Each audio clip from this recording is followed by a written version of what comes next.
Welcome to Britain's Sunday Sermon. Well, I'm entitling this Cowardice or Antisemitism or both. It's really not that difficult. You've got terrorist fighters from a terrorist organisation called Hamas that invaded the sovereign territory of Israel in order to rape, murder, kidnap babies, children, youngsters, adults, grandparents in an absolutely horrific way, on a scale that frankly is unimaginable. And if you can't condemn that for what it is, because it's incredibly factual what happened, you have to ask why. Why are you not condemning that? Is it cowardice? Is it anti-Semitism? Or what? Back in 9/11 in the United States, the then US president said afterwards, you're either with us or you're against us. And I think this is a similar situation. Let's be clear. What's happened to Israel is far bigger on a relative basis than what happened on 9/11. The hundreds and hundreds of Israelis slaughtered. And what's really extraordinary, shocking, is those who've stayed silent. Yes, you know who I mean.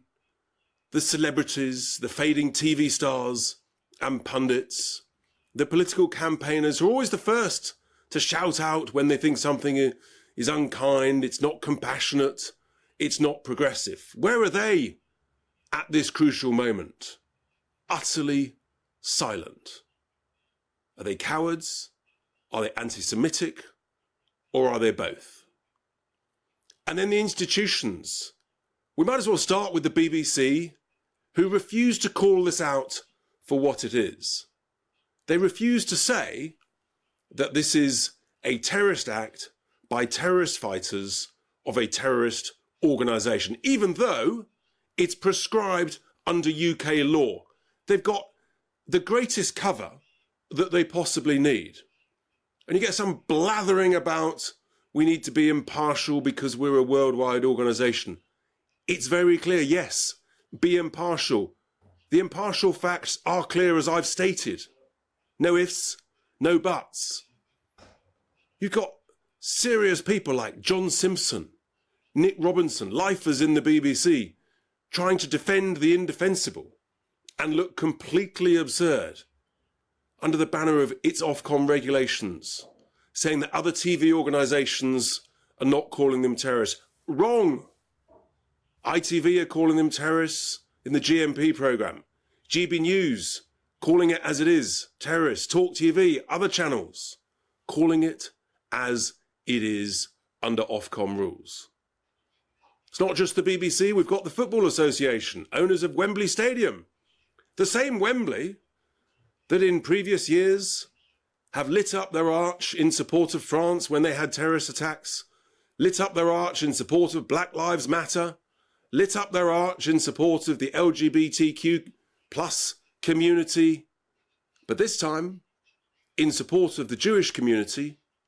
No, silence, we're not going to light up our arch. Are they cowards? Are they anti-Semitic? Or are they both? Where's the leadership from the authorities, the Muslim Council of Britain? I can't hear it. Silence. Are they cowards?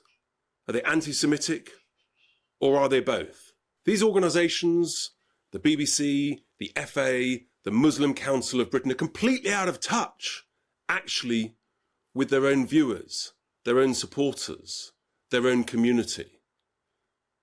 I believe the large majority of British Muslims absolutely condemn and reject this violence, this terrorism. The issue is they need leadership. I think there's a silent fear amongst the majority in the face of hatred discrimination, threats of violence amongst a small but extreme minority.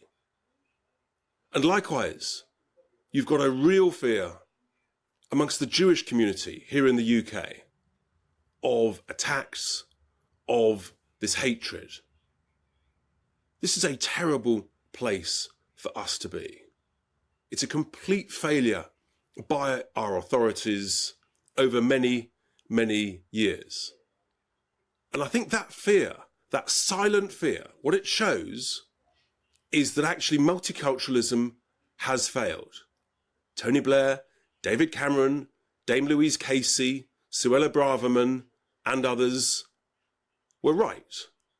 Multiculturalism has failed. You see, that is different to a thriving, multi-ethnic Britain under one British culture. That's a culture of tolerance, of fairness, of decency. Sort of summarised under that expression, it's just cricket. That's what being British is all about. And that is who we are. That is where we are. We've ended up in a bad place. What's required now is real, serious leadership. What's required is courage, not cowardice. And with that, here endeth my Sunday sermon.